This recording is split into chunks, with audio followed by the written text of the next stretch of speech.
Hi, చూడండి friends, ఈరోజు మన ఫామ్లో గోవా జామ చెట్టు. ఈ జామ చెట్టుకు చూడండి ఫ్రెండ్స్ ఎన్ని కాయలు వచ్చినాయో. ఒక ఆర్గానిక్ ఫెర్టిలైజర్ వాడాం. దాని తర్వాత వచ్చిన రిజల్ట్ చూడండి మినిమం ఒక క్రికెట్ బాల్ సైజులో ఉంది.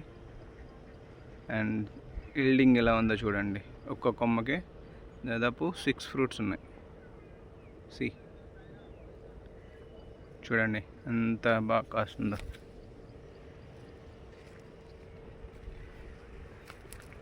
ఇవి అంతా కూడా ఆర్గానిక్ ఫెర్టిలైజర్ అండి. 1 లీటర్ 500 రూపీస్. మన కోర్ దగ్గరలోనే తీసుకొచ్చాం. చూడండి ఫ్రెండ్స్.